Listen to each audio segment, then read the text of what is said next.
When we're talking about politics in the context of video games, we're usually talking about the contents of the games themselves. Like what political themes are being evoked by the material, how are the politics of the creators bleeding into the games, both intentionally and unintentionally, and is it okay if there are gay people and women?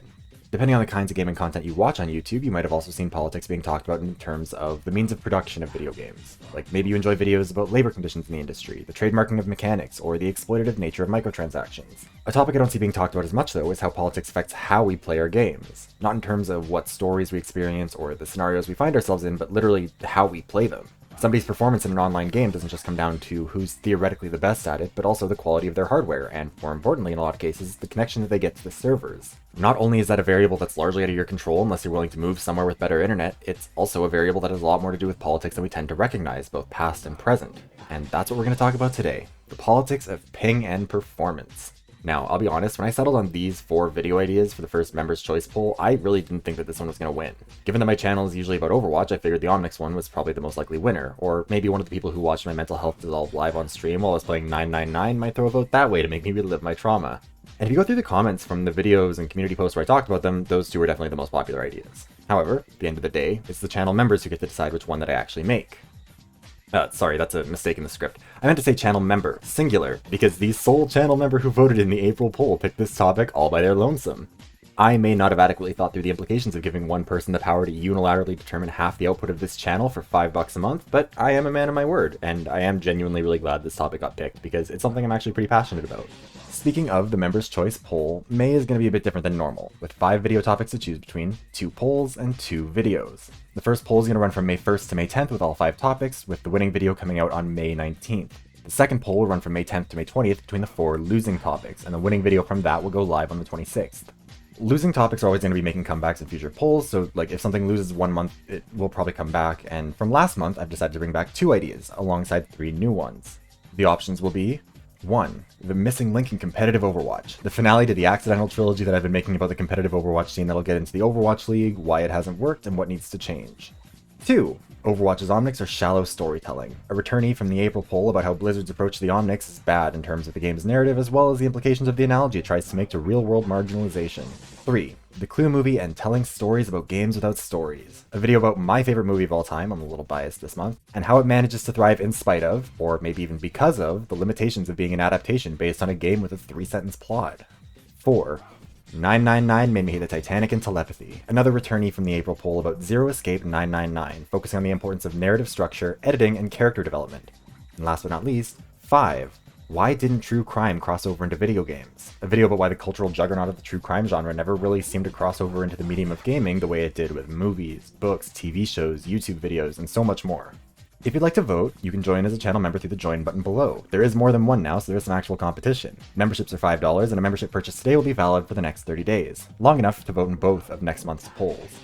Last thing before we get into the topic, but just as a bit of a heads up, please do not take this as the definitive end-all be-all on the topic. This is a YouTube video that is going to try and explain the politics of the telecommunications industry in 3 countries in under an hour and how it relates to your ping in video games. It is necessarily going to involve some oversimplifications about the details and nuances of this whole industry in favor of covering the broad strokes and trying to be entertaining.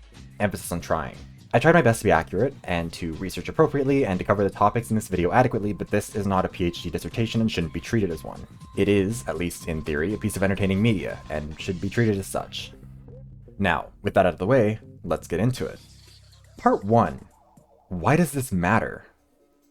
So, as a bit of a roundabout way of answering this one, I want to tell you about a wild comment I got from a while back that made a good number of unhinged claims. One of the ones that really stuck out to me, though, was unfortunately, Koreans are just naturally gifted in Overwatch and far outplay a lot of European and other teams. And what I took issue with there was the word naturally. Koreans are pretty dominant in the Overwatch scene, no one's going to deny that, and that's true of a lot of esports scenes, but the idea that this is just some sort of natural phenomenon or genetic advantage Koreans have is ridiculous. Doing race essentialism about Koreans in Overwatch is like doing race essentialism about Canadians in hockey or Brazilians in football. It's a fallacy of statistical analysis that comes down to not recognizing which external variables are actually at play here, and it's a fallacy with very real consequences when we're talking about something like race as a factor in a group's prevalence and performance in various environments.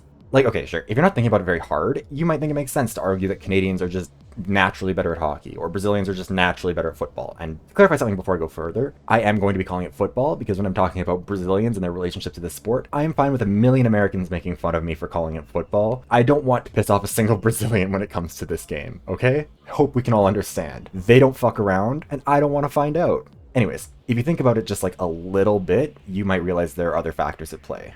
For one, there's climate. Canada is a country that experiences long, cold winters, and Brazil is a country that's fairly consistently warm. It makes sense that a country that spends half the year below freezing temperatures would see winter sports like hockey become more prevalent, while warmer countries like Brazil would be more conducive to summer sports like football. Another important factor is wealth. It costs an individual a lot more money to play hockey than football because of how much equipment is necessary even just to play the game casually, and so a big factor in how widespread a sport like hockey will be is the average income level in the area. The average annual income in Canada is $48,310 US. The average in Brazil is about 84% lower at $7,720 USD. In Canada, even though obviously not everyone can afford to play hockey, enough people can that it can enable the sport to become competitive. In Brazil, even though some people obviously could afford it, not enough people can to necessarily make it competitively viable or make it a mainstay. Another major factor is infrastructure. According to the International Ice Hockey Federation, or IIHF, Canada has about 5,000 outdoor hockey rinks and about 3,000 indoor rinks. Hockey is a winter sport, but it can't really be played competitively in outdoor conditions most of the time. If you're playing competitively, it's in an indoor arena, and those are not cheap. Most ice rinks are either partially or fully paid for by their respective municipal governments, and the costs associated with construction, maintenance, and staffing usually fall under the umbrella of a community's facilities expenses. This also comes down to wealth.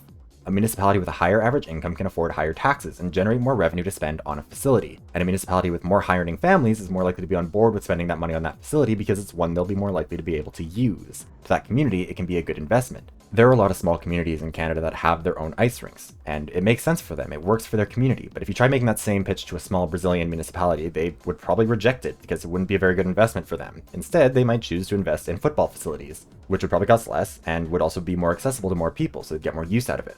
The reason that I'm hammering this point home so hard is because it is essential to understand that this approach of just saying that a whole group of people are naturally, inherently, genetically better at something isn't just, harmful, it's also just reductionist and silly. Canadians aren't better than Brazilians at hockey because of some inherent genetic predisposition towards ice skating and slap shots, and Brazilians aren't just built different when it comes to football compared to Canadians, and Koreans aren't just naturally better at Overwatch than everyone else. It comes down to environmental factors, some of which are naturally occurring, but many of which are political in nature.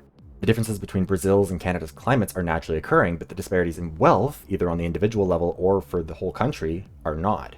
Canada's 3,000 indoor hockey rinks aren't naturally occurring structures in the country. They are the result of billions of dollars being spent across thousands of communities by their governments. The process of hockey becoming Canada's national winter sport and football becoming Brazil's national sport were inherently political, and it ties participation in these sports to participation in the country's national identity. That's not even considering the way that sports themselves can, in turn, spark political action. The Richard riot of 1955 in Montreal was the result of French Canadians feeling that the NHL suspension of Maurice Rocket Richard for hitting a linesman was too severe, and that the ruling was prejudiced against him as a French Canadian. 5 years later, Quebec would enter what's been called the Quiet Revolution, a period where Quebec's political culture shifted dramatically, and the concept of the Quebecois as a distinct national identity from both Canada and France took center stage, and the divisions in politics became more centered around sovereignty versus federalism. In hindsight, the Richard riot is generally recognized as either a sign of what was to come, or, by some, the first act of the Quiet Revolution.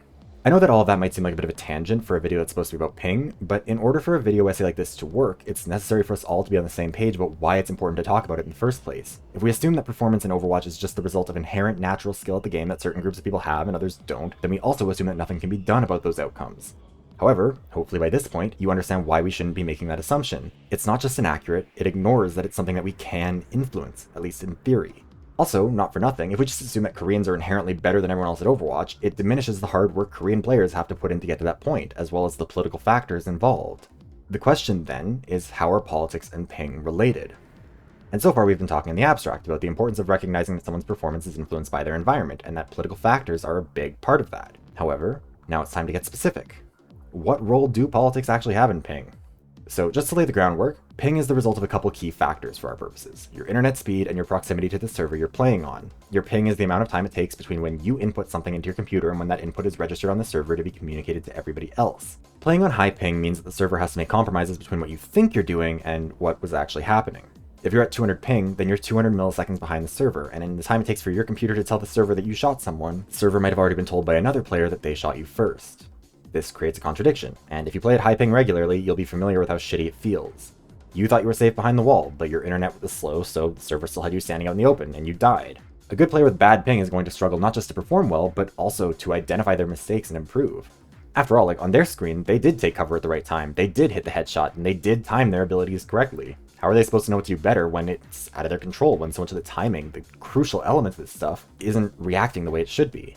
And this means that good ping isn't just crucial to having like a good game experience, but also for both individual players and the game's competitive scene to flourish. Someone being able to consistently play on low ping is like someone having access to the best facilities for a sport, and someone having high ping is like someone trying to become a pro hockey player on a lake in the woods. Is it still possible to improve and get good at the game? Like, yeah, sure, but is it also way, way harder? Absolutely.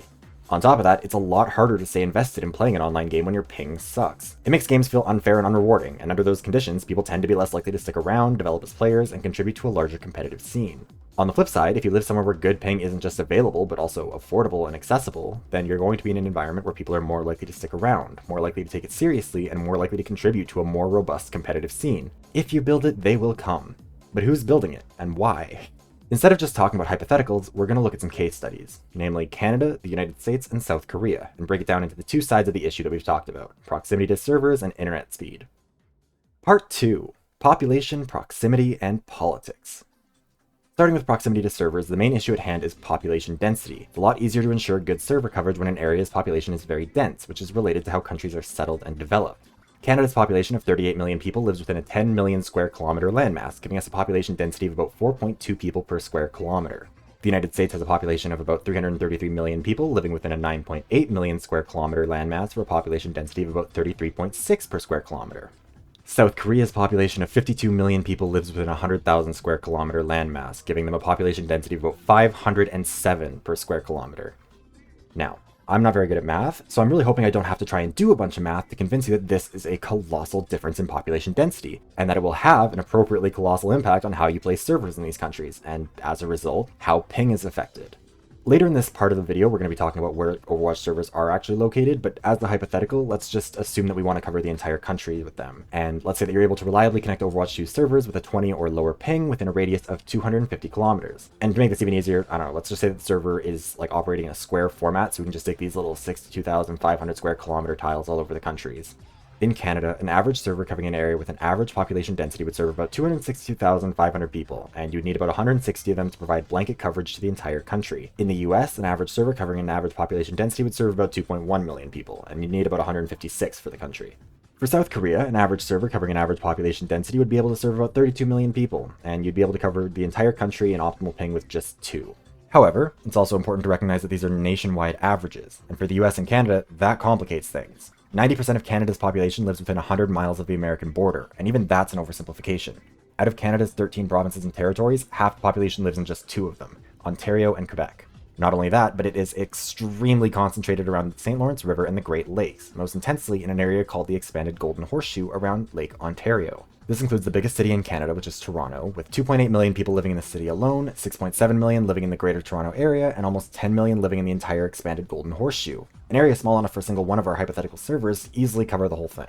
Canada only has 6 cities with populations over 1 million people, which are Toronto, Montreal, Vancouver, Calgary, Edmonton, and Ottawa-Gatineau in descending order, and their combined population of 14,971,971 people is nearly 40% of the country. You might have actually seen this viral map that occasionally makes the rounds online, and it really hammers home that Canada is a very empty country. Those little districts you're seeing on there are actually our federal electoral zones, with each one having an average population of around 110,000. It can actually lead to our electoral maps looking kind of wild. Since Liberals tend to get a lot of their seats from urban ridings, especially in Toronto, a nationwide map like this one from 2021 can make it look like they actually got very few until you zoom in on the cities. America definitely has this problem too, but it's a bit less pronounced. For example, if you combine the 9 American cities with populations over 1 million, which are New York, LA, Chicago, Houston, Phoenix, Philadelphia, San Antonio, San Diego, and Dallas in descending order, you'd get 25,624,356 people, representing only about 7.7% of the national population. Canada only has 34 cities with populations over 100,000. The US has 331. Kind of like how 90% of Canadians live within 100 miles of the American border, 2/3 of Americans live within 100 miles of their borders on any side, and just like interior provinces when compared to coastal provinces, interior states tend to have relatively low population densities compared to coastal states. I know Americans aren't like super familiar with other countries, especially Canada, and so I think some comparisons are probably a little bit valuable here. For example, my province of Alberta is about the same size population-wise as Louisiana. Alberta is the 4th largest province in Canada, Louisiana is about 25th out of 50. Ontario, the largest province, is about the same size as Pennsylvania, the 5th largest state. Prince Edward Island, the smallest province, is smaller than literally every other state by a factor of at least 4, as in the population of the smallest state, Wyoming, is almost 4 times the population of PEI. When it comes to South Korea, there are definitely areas of higher and lower population density too, but it is not nearly as severe. For one, remember that South Korea as a whole is a lot smaller. The entire landmass of the country could fit into the 86,000 person Churchill-Kiwatanuk-Aski electoral district of Canada 5 times over, and it would only take 2 of our hypothetical servers to cover the entire country. Even if one area is a little bit less dense, there is still overall densely populated enough that achieving a high level of coverage is logistically just a lot more straightforward. Of South Korea's 17 provincial level divisions, 8 are just single cities by themselves. In descending order of population, they are Seoul, Busan, Daegu, Incheon, Gwangju, Daejeon, Ulsan, and Sejong. The province with the highest density is Seoul, at 15,578 people per square kilometer, and the province with the lowest density is Gangwon, at 91 per square kilometer. For context, there are only 4 Canadian provinces with a higher density than 10 per square kilometer, and the province with the highest population density in Canada is the smallest, PEI, at just 24.7.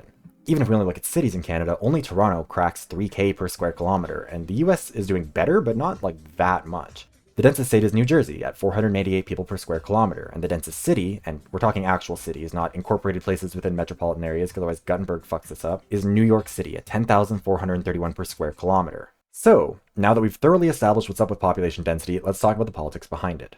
Population density in the US and Canada is heavily influenced by the political circumstances surrounding their births.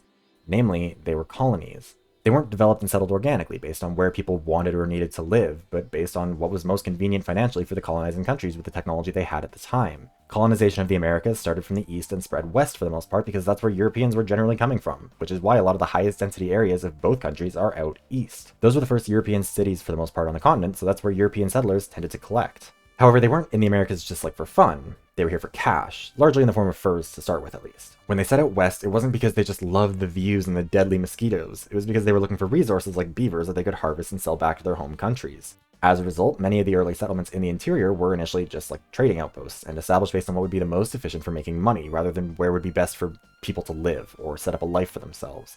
That meant that outposts were typically as far apart as they could be while still feasibly being able to, communicate, connect, work together with the goal of having to run as few as possible and still making it logistically feasible to travel to and from them using the rivers for their traders.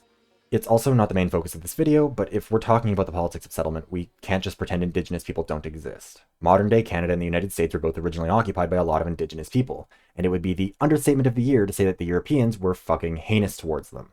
There's a lot of elements of this that matter, but for our purposes we're going to talk about how Europeans refused to legally recognize the indigenous nations as states, even when they met the conditions that Europeans had agreed upon for themselves, and that comes with a lot of rights in international law.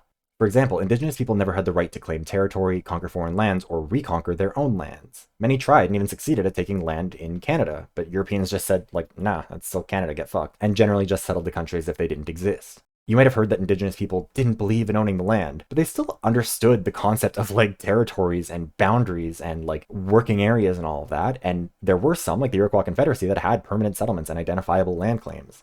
This is especially ridiculous when you consider that a large part of present-day Canada was once recognized as being owned by a company, the Hudson's Bay Company, but sure, whatever. A lot of Canada is also covered by what are called the numbered treaties, a series of treaties between Europeans and indigenous peoples that were supposed to be binding treaties. However, remember when I said that Europeans decided that indigenous nations weren't states?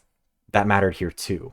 Europeans decided they didn't actually have to hold up their end of the bargain as if they were real, treaties, because a treaty is something you sign with a state. Canada still considers them to be binding agreements, but not treaties, and that is an important distinction, because a treaty comes with options that should be available to indigenous people whose treaties are being violated, like international arbitration, and they just aren't. Also importantly, indigenous people tended to incorporate verbal agreements in their treaty-making processes, while Europeans took the approach of if it isn't written down, it doesn't count. This was not communicated to indigenous people at the time. In fact, they were usually lied to and told that it did count. And given that many indigenous languages were exclusively oral languages without a written form, it's being polite to call that a bit of a dick move. Indigenous people in most of Canada were forced onto reserves, with the official government policy being functionally kill the Indian to save the man. Indigenous children were sent to residential schools, a traumatic and often fatal experience for them where the explicit intent was to strip them of their language, name, and culture. While some people tend to think of this as something that happened in ancient history, it didn't. There are people alive today, lots of them, who went to residential schools, and the last one closed down the year before I was born. This whole process was unequivocally genocidal, and the efforts towards truth and reconciliation have required Indigenous people to fight tooth and nail every step of the way to get recognition for the issues that matter and to try and find a way forward. Over time, European settlers decided it was necessary to develop advanced transportation infrastructure across their colonies, and the railroad was a fundamental part of that equation. It would not be an overstatement to describe Canada as a country built by its railroad, and a major condition of getting the province of British Columbia to join Canada was that the Canadian National Railway would connect Vancouver to the east coast. It's a marvel of engineering, and was built by Chinese slave workers in deadly conditions, especially in the mountains, for the profit of European railroad tycoons. While coastal cities usually developed relatively organically based on where it would be easiest to set up a port, interior settlements were often based on what was convenient to trains. When it came to the trains, you'd need to stop like every X number of kilometers to get more coal, get more water, whatever. And especially in areas that were relatively flat, like the Canadian prairies, that basically just meant drawing straight lines from your starting point to your ending point and then just putting a train station every X number of kilometers. Then communities would develop out from those train stations as people decided to settle in various areas for agricultural or commercial purposes, and as time went on, a lot of those communities actually survived. If you drive on a highway that's next to a railway in rural Alberta going 100 kilometers an hour, which is highway speeds, you'll probably encounter a community roughly every 7 minutes, because that's how far apart those early train stations could be. In areas where you don't see those communities, it's usually because they faded as the railroad stopped being as essential to life, and people began to coalesce in larger hub communities that would service the smaller areas.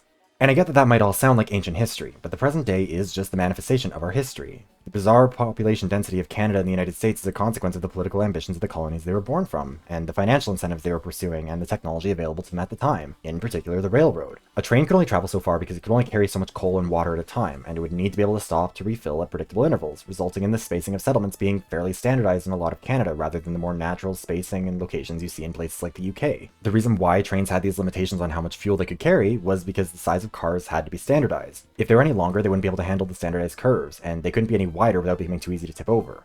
The reason why that particular width was settled on was because it was what the British used in the UK when trains were invented, and the reason it was used in the UK is because it just meant that the machinery used to manufacture parts for, horse-drawn carriages like the axle could also be used to manufacture those parts for trains. The reason horse-drawn carts had those sizes was because it would match the size of the existing ruts that were in the roads from the Roman chariots. The reason why those ruts were that specific size for Roman chariots was because that was the ideal width for a chariot to be when it was being drawn by two horses side by side. In other words, the population densities and settlement patterns of Canada and the United States were largely determined thousands of years ago by the size of the Roman army's horses' asses.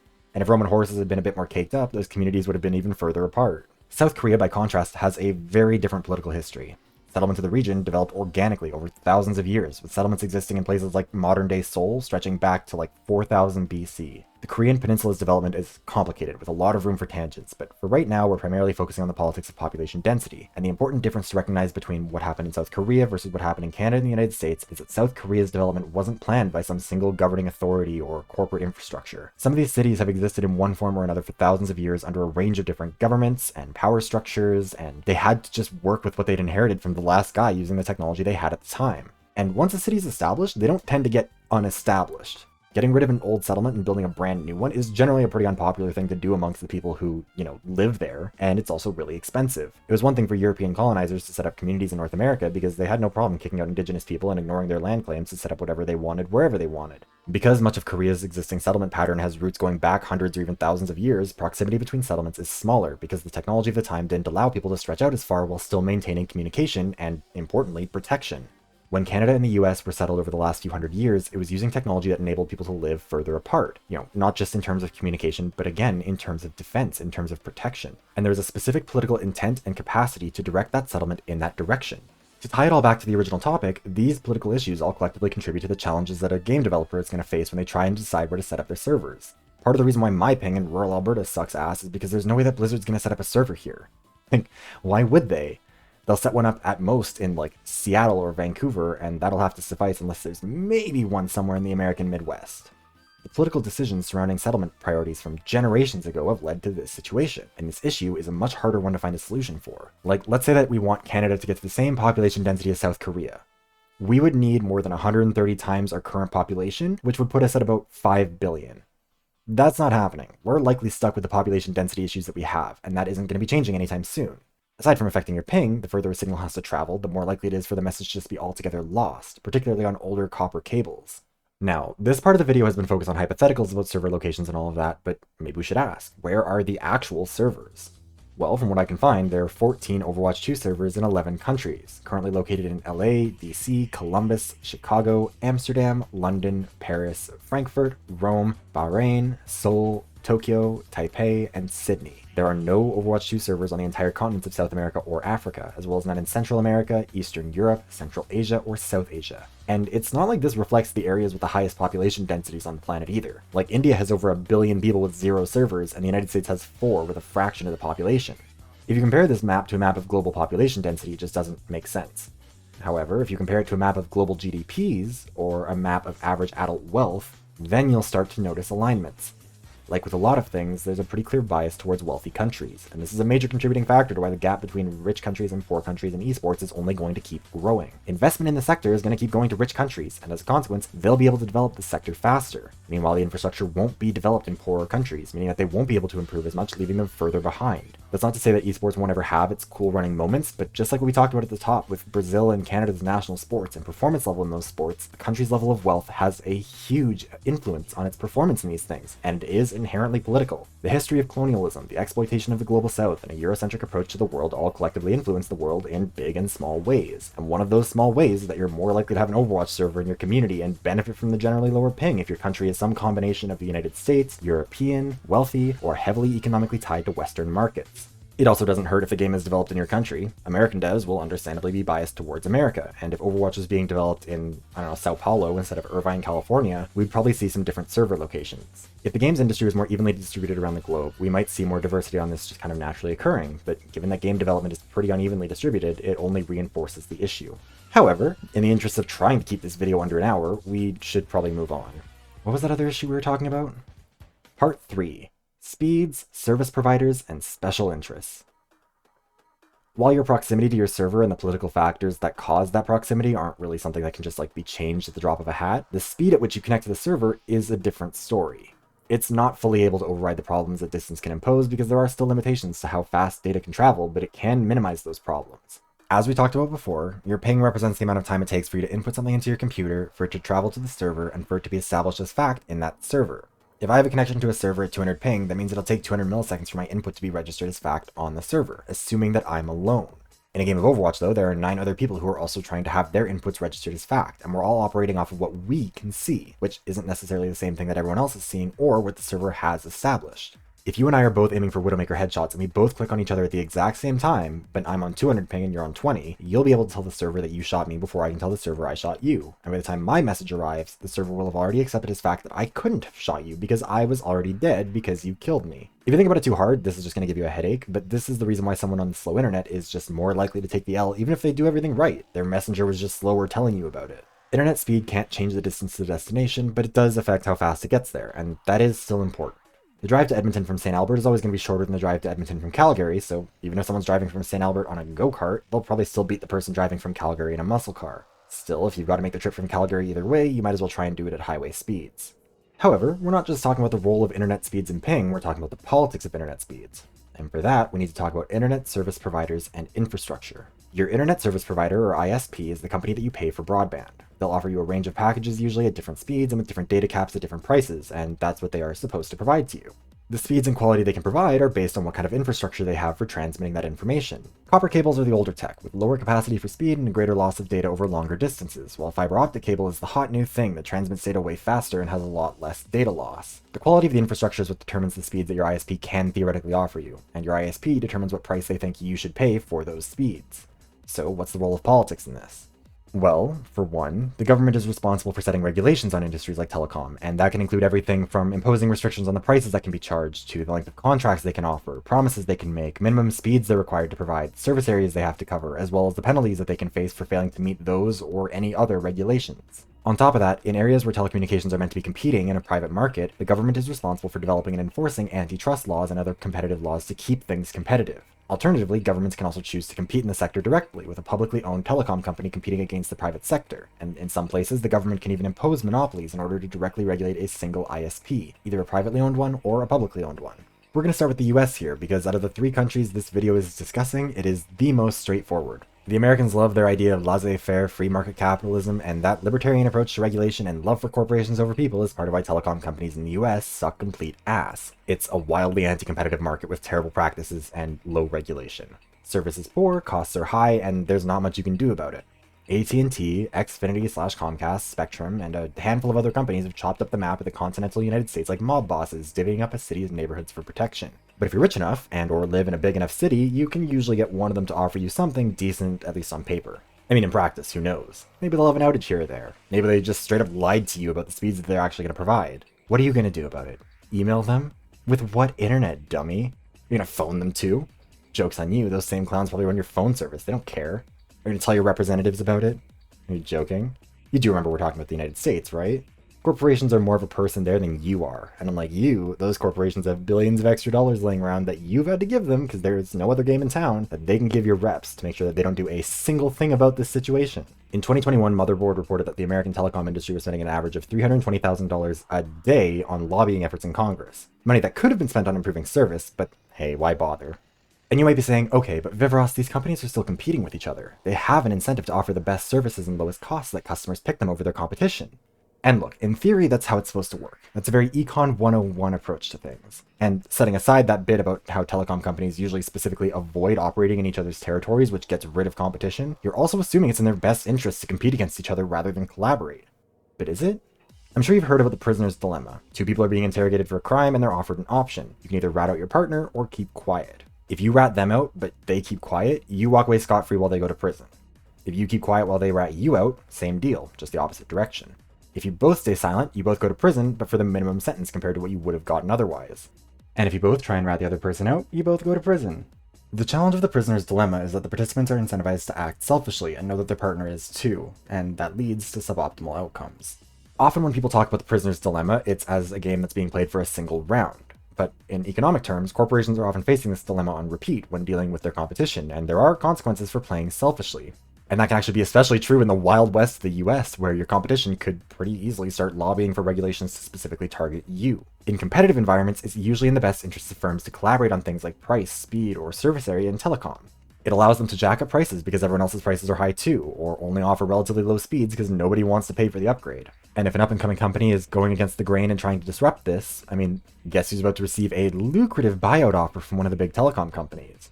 This phenomenon exists across industries, but if you want a really obvious example, look at how airlines handle checked bags. You used to get one for free, but suddenly everyone moved all at once to end that policy. That doesn't happen by accident.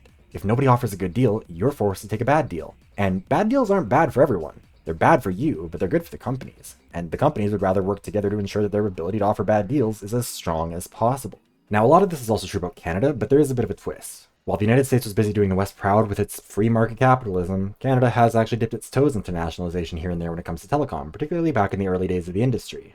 As we've already discussed, Canada has a really low population density, and when it comes to setting up infrastructure for telecommunications, that means a lot of running telephone wires up and down the country for very few people. Those telephone poles and copper wires were expensive, so telecom in Canada, at least at the start, was mostly a city thing. However, you might be surprised to discover that rural Canadians also like the idea of being able to use the phone, especially to call for help, or report that some rats had crossed the border into Alberta and needed to be nuked into oblivion. And so, governments were faced with a challenge of how to achieve that, particularly in the prairie provinces, which were overwhelmingly rural. If you wanted to get elected in Western Canada, you needed to cater to rural voters, and that's still kind of true. And it's not a coincidence that 3 of the 4 Western provinces established what are called crown corporations. For non-Canadians, this is just a fancy way of saying that a company is owned by the government because this country refuses to cut its ties with the inbreds and Buckingham Palace for some stupid reason, but that's neither here nor there. The important thing for right now is that Alberta, Saskatchewan, and Manitoba all set up telecom crown corporations. There was Alberta Government Telephones in Alberta, SaskTel in Saskatchewan, and Manitoba Telecom Service in Manitoba. There were also municipalities that had their own city-owned telecom companies like Edmonton did, which had EdTel, and we'll talk about that a bit more in a bit. These companies operated basically just like any other telecom company would, but they were just owned by the government. Now, if you're an American who's worried that the socialist scourge is crossing Canada in the form of nationalized telecom, not to worry. The private sector is thriving, assuming that you're a big 3 exec who hates Canadians. Canadian telecom is dominated by 3 companies, Bell, TELUS, and Rogers, also sometimes called the Big 3. And if you think American broadband is bad, you should check out Canada. The history of nationalization here might make you think we'd be more strict with our private sector companies or with the industry as a whole, but you would be wrong. The Big 3 take full advantage of the fact that we just don't seem to care. The Canadian government actually just approved a merger between Rogers and Shaw. Shaw was the closest thing to a real broadband competitor that any of the big three really had. And you might think that a liberal minority government where the NDP hold the balance of power would maybe stand up to corporations, but that would require anyone involved to have any real principles to stand on, so nah. Government-owned corporations aren't actually super uncommon throughout Canada's history, but what is uncommon is them staying under government ownership. AGLC, Petro-Canada, Air Canada, and a whole bunch of others in a whole bunch of industries have been privatized over the years. That is, they were sold to the private sector and removed from government ownership. You wouldn't think that Air Canada wasn't owned by the government, given how much fucking money we keep giving them, but I mean, hey, I guess it's good business to just throw millions of dollars into a 737-sized hole in the ground without getting any equity out of it. I think I actually heard about that on Shark Tank from that guy who, in another timeline, is currently the Canadian Prime Minister, as opposed to blocking people on Twitter who mentioned that his wife killed 2 people with a boat.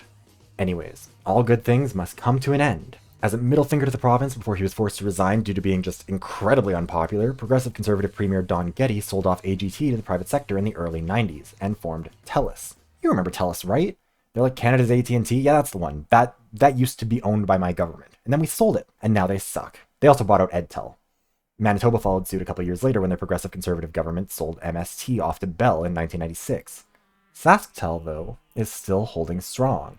The people of Saskatchewan have watched what's happened in Alberta and Manitoba, and they are not interested in following our path. And even though the right-wing governing Saskatchewan party has openly wanted to privatize it for years, they've never been willing to follow through out of fear of the political backlash. Outside of the big three, there are also sometimes some small regional competitors, especially in the more densely populated areas, and some of them are actually okay. Personally, I can say that I've dealt with both Eastlink and Videotron in the past, and they're a lot better than the big three, but still not as good as they should be. They're still too expensive, and the service is too low for a country that has the wealth that Canada does.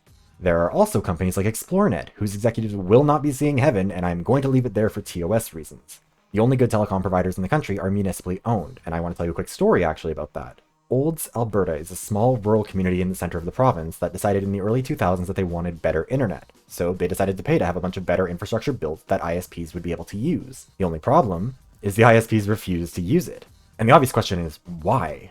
Well, if you ask them, it's because they don't use infrastructure that they didn't build. But that's a bald-faced lie and complete bullshit. They use tons of government infrastructure and funding. The real issue for them is that it was good. So good that, if they started providing gigabit internet service in goddamn Olds of all places, everyone else would start asking why they can't have good internet too. So they refused, leaving Olds with a bunch of expensive infrastructure plans and nothing to run it. Instead of scrapping the program, they decided to go all in on it and establish their own city-owned telecom company, ONET. Not only is it cheaper than pretty much every other provider in Canada other than other municipally owned ones, it's also some of the fastest internet in the country. And keep in mind, Olds is just like some random town of less than 10,000 people in the middle of fucking nowhere in rural Alberta. If Olds can do it, anywhere can. And you should be pissed that they don't. Speaking as someone who spent years working in politics and working around this issue, a lot of politicians at every level of government in every country, every province, every state, whatever, will try to pretend that a problem is out of their hands because they don't want to deal with it, either because they don't know how to fix it, or because the problem serves to benefit them. Olds is an important example of how fixing problems like internet speed isn't impossible, and it does not require the universe to shift. It just requires elected officials to take things seriously. They will rarely do it of their own volition, which is why it's crucial that you are informed about what is possible and refuse to let them off the hook for it. Now, we've talked about Canada and the United States, but what's up with South Korea? At one point in time, it held the top spot in global internet speed rankings, but it has started to fall. Why is that? I mean, that's two separate questions, I guess. Why did it get so fast and why did it slow down? And let's start with the first one. Why is South Korean internet so fast? Just like with everything else, there were a lot of different variables at play, but a big one was actually a crisis. Specifically the 1997 Asian financial crisis, which hit South Korea hard. In the years leading up to 1997, as South Korea went through democratization, it had already been investing in developing its telecom network, but the crisis led to the South Korean government's decision to commit aggressively to the internet as an economic tool for recovery. In the years following the crisis, the South Korean government spent the equivalent of hundreds of millions of US dollars rapidly building up their infrastructure and investing in educating the country on how to use it. They identified that the internet was a tool that could be used to revitalize their economy, and they were right. It's also not a coincidence that the Korean Wave, or Hallyu, emerged alongside the development of telecommunications infrastructure and widespread high-speed internet adoption in South Korea. Hallyu, for those who aren't aware, refers to the phenomenon of South Korean cultural entertainment industries exploding into the global scene over the last 30 years. And on top of the role that the internet plays in the entertainment industry, it was similarly viewed as an investment in the economy by the government. Just like how South Korea isn't naturally good at Overwatch, they also aren't naturally good at producing Blackpink and Parasite. The South Korean government made a commitment to invest in this as a part of their economic future decades ago, and it's an investment that you can't deny is paid off. However, this channel already has a video with a K-pop adjacent tangent, and I don't think it needs another one just yet, so back to internet speed. South Korea invested hard in building out its network with modern infrastructure. And actually, it's something Alberta did too. Alberta built a fiber optic network called the SuperNet all throughout the province right around the same time as South Korea. But the difference is that South Korea actually, used it. Meanwhile, Alberta's SuperNet just sits there under the ground, basically unused outside of a few public facilities. An advantage for South Korea is that, again, it's a small country that's densely populated. Not only is there less ground to cover, there aren't really very many places where it's super hard to sell people on building the infrastructure because it's still usually going to be worth it and it doesn't have to go very far regardless. To be clear, that didn't mean that it was cheap to cover the country. It still, like I said, costs a lot of money, but it makes it a much more feasible project. It also doesn't hurt that telecommunications hardware manufacturing was already an industry that existed in South Korea, and it meant that they were able to manufacture a good amount of that hardware domestically instead of just needing to import it all. The government's investments didn't just make the internet a big part of the South Korean economy, but of the country's culture too. A week ago, when you started watching this video, I talked about how hockey might struggle to take off in Brazil because even though some people could play it, not enough people could to make it worth it. But it took off in Canada in part because enough people could access it that it was able to be widely adopted, enabling it to reach a state of viability as a competitive scene. Well, that same thing can be applied to the widespread adoption of the internet as a whole. If you were the only person in your country who could access the internet, you'd probably get tired of it kind of quickly. Even if you enjoyed your time on it and interacting with people around the world, you wouldn't be able to talk about it with any of the people in your real life.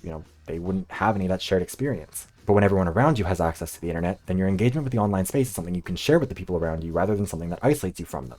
As the internet became widespread in South Korea and efforts were made to get everyone educated on how to use it, it was able to get picked up quickly as a part of the culture, and that includes all the spin-off utilities of the internet, including online gaming, which in turn played a massive role in South Korea's dominance in esports. It is a lot more a part of the culture there than it is in Canada or the US. Another big part of this is, again, costs. It's not just enough for high speeds to exist in the area, they have to actually be affordable and accessible. Canada is awful in terms of both having low speeds and high prices, and the US isn't that far behind us. South Korea, on the other hand, isn't just faster than us, it's also cheaper in a lot of cases, and that only helps make it easier to get everyone access to high-speed internet. And that's really important for competitive scenes in particular because as a kid, you're really at the mercy of whatever internet speeds your parents are willing to pay for. And if good internet is expensive, they might just go cheaper because they can't see the value in it, and as a kid, it's not like you know what's going on or have a lot of input. However, if internet speeds are high and prices are low, then kids are a lot more likely to grow up in households with the kind of internet speed necessary to get into games in a competitive way. In a ton of competitive scenes, it really matters that you start early. Most athletes in most sports started playing those sports when they were kindergarten age. But when it comes to esports, there are a lot of people in countries like Canada and the US who might not even have access to proper high-speed internet and good ping until they're old enough to move out of their parents' house. South Korea is also a lot more strict with regulation in the sector, and when it spends money on this stuff, it does so with strings attached. It's a private sector situation like Canada and the US, but with the key difference being that the South Korean government is willing to set stricter standards and demand results for their investments, and the country's small landmass, large population, and high density all make it easier for telecom companies to be forced into competition with each other, and can just generally make it more viable for them both to operate in the same areas. However, their dominance in the global leaderboards of internet speeds has started to slip. In some cases, it's because other countries have caught up. Typically extremely small and/or extremely wealthy countries are the ones who've knocked them out of the spots. However, South Korea's average speeds have started to slip too, and it's for the same reason as why other countries have caught up. Tech keeps advancing, and once you've made a big investment, it can be hard to not just maintain, but justify making upgrades, especially in the short term. In places like Canada and the US, the big investment was getting everyone connected with copper wire, usually building on top of existing infrastructure for phones. And once better tech rolled around, countries who had invested in copper were forced to either spend a whole bunch more money on an upgrade right away or try to get their money's worth out of their investment first. And given that the industry is dominated by the private sector and the profit motive in both countries with very little government intervention as far as this goes, they're especially incentivized to procrastinate an expensive upgrade for as long as possible. That's not to say that there isn't fiber optic internet in Canada and the US or other countries, but it doesn't roll out nearly as fast or nearly as universally. And that's not even getting into fake fiber, which whole other topic. However, in countries that hadn't gone all in on copper, fiber optic cable was then the obvious choice when they decided to make a big investment in internet infrastructure once it became a viable option for them, and so they'd be able to adopt it quickly. This is a phenomenon that's sometimes called leapfrogging, where a country is able to jump to the cutting edge of technology past the established powers if they're rapidly developing right when new technological advancements are happening, while the already developed countries in a particular sector are left with the infrastructure they already have. You could think of this in terms of if you bought an iPhone 12, you might not buy an iPhone 13, but maybe you'll buy a 14. You don't need to make every small change, but sometimes if you skip a generation or skip a bit of technology, it's enough of a difference to be worth the change. The problem for South Korea is that their expensive infrastructure is aging, and aging hardware not only starts to perform worse relative to the new hardware, but also worse than the old hardware did when it was new. This is a problem that infrastructure projects have everywhere. There was a point in time when the US was investing a ton of money in big, impressive infrastructure projects like dams and bridges, and they were great at the time. It's also a lot easier to get political momentum behind building something than maintaining it. South Korea built the fastest internet system on the planet is a much more exciting headline than South Korea has continued maintaining the fastest internet speed on the planet. And the headline, South Korea has dropped 20 points in the international average internet speeds leaderboard, isn't exactly a crisis that's going to get people to move. Especially not in South Korea, where the bar for a crisis is a little bit higher than that. Oftentimes, these big investments in infrastructure are at least partially economically motivated. Canada's transcontinental railway, the United States interstate system, and South Korea's internet infrastructure were each a result of their respective countries seeing them as parts of bigger economic plans. Canada's transcontinental railway was an investment in establishing more control over the West, encouraging more settlement, and connecting the Atlantic and Pacific coasts at a point in time when Canada wasn't really super set on what its future was going to look like. The Canadian colony had been pretty heavily reliant on the fur trade for its economy, and when the fashion trends of Europe turned away from fur hats, Canada had to find a new economic identity, and the railway was a part of that. The American interstate system was kicked off in the 1950s as a way to connect the country together so that states would be connected, which in turn helped to encourage interstate commerce and travel, as well as reduce the reliance on cargo trains and boost the trucking industry.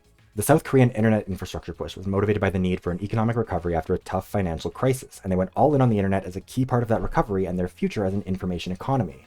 However, once an economic issue is solved, it can be easy to let the solution fall off the priority list. Canada's railway infrastructure, which was once an essential component of travel in the country, is now pretty much exclusively used for cargo, and what transit does exist isn't great. The American interstate system, one of the most influential infrastructure projects in the country's history, both culturally and economically, is falling apart to a dangerous degree and has insufficient capacity for the demands modern Americans have for it. If you ask me, an interstate system never should have been seen as a replacement for trains, but that's a tangent for another time.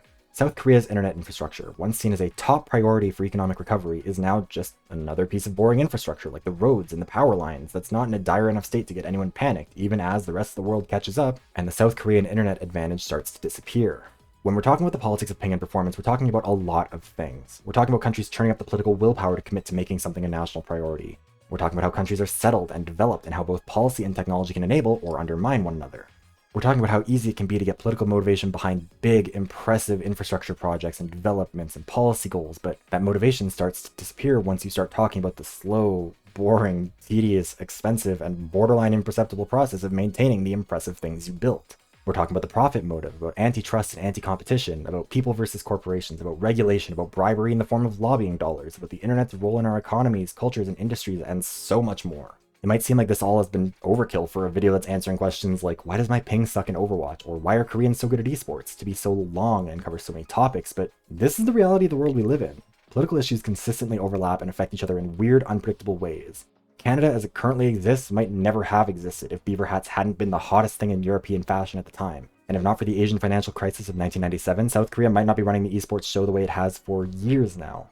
If we want to talk about the politics of ping and performance, we need to be able to recognize how multifaceted and complicated the issue can be, how our history influences our current reality, and how our present-day choices will keep impacting the future if we ever want to actually be able to do anything about this.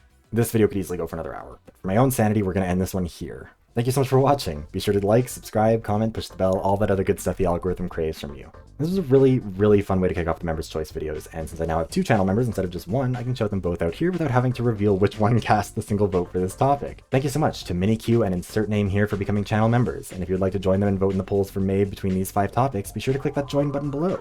Anyways, until next time, I'll see you around.